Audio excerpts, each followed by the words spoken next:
ورتل القرآن ترتيلا te janga qur'ana e deggundiral sesa taw ina labti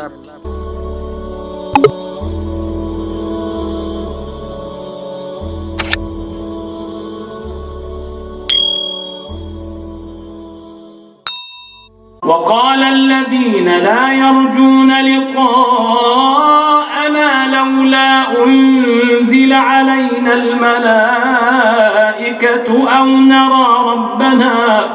لقد استكبروا في أنفسهم وعتوا عتوا كبيرا ɓen ɓe jortaki pottital e amen mbi holko haɗi malaikaji tellinaka he amen walla min jiya joomi amen e ŋas ɓe mawnikinima e koye mabɓe ɓe ɓurni ɓurnare mawni يوم يرون الملائكة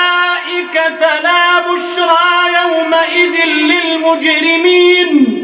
ويقولون حجرا محجورا ñade ɓe jiyata malaikaji ɗi bel weltu alana ñande hen wonande battam boniɓe ɓe mbiyat hanino tawa ina waɗi heɗɗawo heedo وقدمنا إلى ما عملوا من عمل فجعلناه هباء منثورا te min kuccana faade kala koɓe golluno e golle tan min batta ɗum pundi caktindi أصحاب الجنة يومئذ خير مستقرا وأحسن مقيلا yimɓe nambu ñande hen ɓurata moƴƴude ñiɓirde e yodde ñallire ويوم تشقق السماء بالغمام ويوم تشقق السماء بالغمام ونزل الملائكة تنزيلا ñande kam sekorto duule ɗe malaikaji ɗi telline tellankon الملك يومئذ الحق للرحمن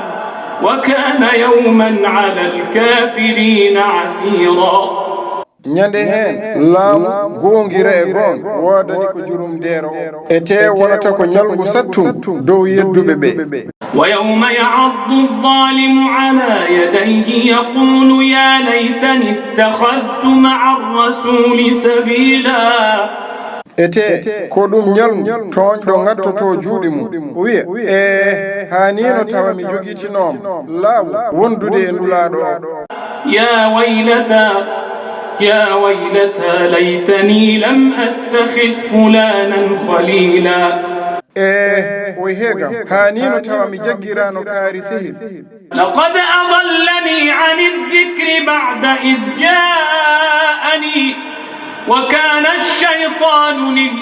للإنسان خذولا e jaati o majjini kam e siftinore nde caggal nde ari he am te seytane woni ƴorɓotoɗo wonande nen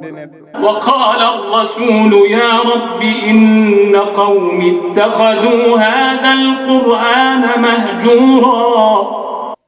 nulaɗo o wi e jooma tigine leñolam jaggiri oɗo qur'ana hunde werla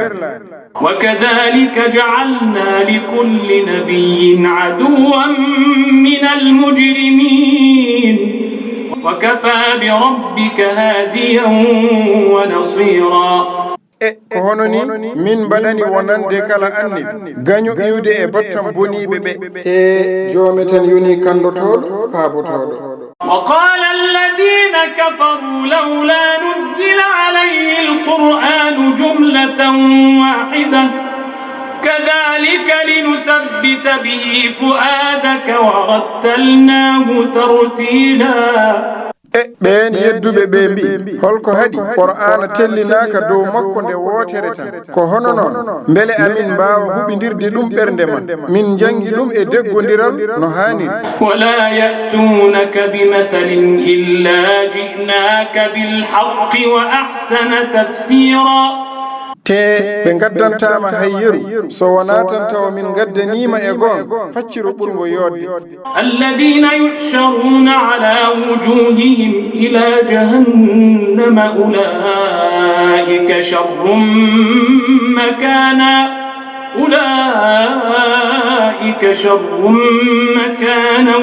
وأضل أضل سبيلا ɓen moɓirteɓe he dow jeese mumen faade kobbowol jahannama ɓen ɓurata bonde nokkure kadi ɓurata majjude lawol